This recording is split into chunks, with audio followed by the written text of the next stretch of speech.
अगूणे सदर आसिफ अली ज़रदारी जो वेझो साथी सम्झो वेंदड़ अगूणो सूबाई सलाहकार इस्माइल ॾाहिरी अॼुकल्ह अताब हेठि छो आहे। इस्माइल ॾाहिरी जे ख़िलाफ़ हिक ॿिए पुठियां धड़ाधड़ केस दाख़िल छो थी रहिया आहिनि ऐं अदालती हुकुमनि बावजूद पुलिस इस्माइल ॾाहिरी जे हामियुनि ऐं माइटनि ख़िलाफ़ ऋण छो ॿारे ॾिनो आहे। ही उहे कुझु सवाल आहिनि जेके माण्हू सोशल मीडिया ते पुछी रहिया आहिनि। इस्माइल ॾाहिरी जी भेनरुनि हमीदा ॾाहिरी ऐं फरीदा ॾाहिरी दौरान इन्हनि सवालनि जा जवाब ॾिना आहिनि।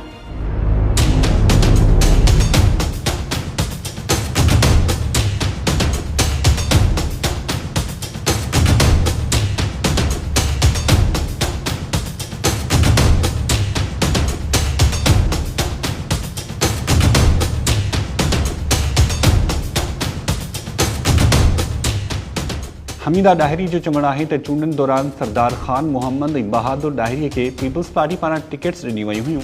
मुंहिंजे भाउ इस्माइल ॾाहिरी आज़ाद उम्मीदवार तौरु चूंड विढ़ण जो ऐलान कयो त संदसि ख़िलाफ़ इंतकामी कार्रवायूं शुरू थी वयूं। इस्माइल ॾाहिरी खां हथु खणाए वियो ऐं 21 सितंबर ते खेसि गिरफ़्तार कयो वियो ऐं अली रज़ा खे बि गिरफ़्तार कयो वियो। इलेक्शन हुई, उन इलेक्शन जे दौरान इस्माइल ॾाहिरी आज़ाद उम्मीदवार बीठो हुयो। उन जे तहत ही मतिलबु मसइलो हलंदड़ हुयो।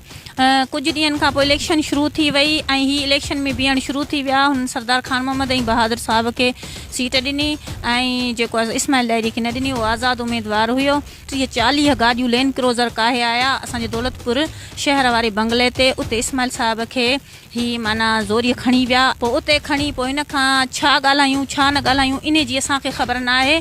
पोइ उनखे मतिलबु हथु खणाए इलेक्शन वारे ने वोटनि तां 21 तारीख़ 9 महीनो 2024 ते इस्माइल साहब वियल हो कलंदर शहबाज़ ते। उतां वापसि पे आयो त आमरी जे पुल ते हैदराबाद जी पुलिस ऐं ॿियनि माना काफ़ी अलॻि अलॻि हंधनि जी पुलिस इलाही अटालनि में 35 खां 40 गाॾियूं हिनखे घेरे वयूं ऐं आमरी जे पुल तां इस्माइल ॾाहिरी खे गिरफ़्तार करे ऐं खणी ऐं गाइब कयो वियो। पोइ वरी कुझु ॾींहंनि खां पोइ असां भॼ डोड़ कई, उनजी पुछा गाछा कई त असांखे हैदराबाद ए सेक्शन वारनि ॿुधायो त माना असां गिरफ़्तार कयो आहे उनखे 9C जे मतिलबु केस में। त इस्माइल ॾाहिरी पंहिंजे गाॾीअ में 5 किलो चर्स खणी घुमियो पिए, उन जे करे असां उनखे आमरीअ जे पुल वटां गिरफ़्तार कयो आहे। पर हुननि आमरी जी पुल न ॼाणाई, हैदराबाद ॼाणाई हुई।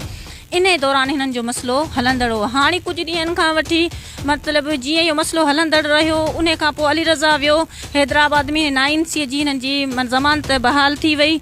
ज़मानत खां पोइ अली रज़ा उन्हनि रिलीज़ मिलियो, उनखे जेल तां हैदराबाद वारे तां खणणु वियो त उन्हनि ॿिन्हिनि भाइरनि खे उतां खंभे खणी वई पुलिस। हिकु सवाल जे जवाब में हमीदा ॾाहिरी चयो त असांजे ख़िलाफ़ इंतकामी कार्रवाइनि में सरदार ख़ान मोहम्मद ॾाहिरी जो को बि हथु न आहे। समूरियूं कार्रवायूं सूबाई घरू वज़ीर ज़िया लंजार कराए रहियो आहे।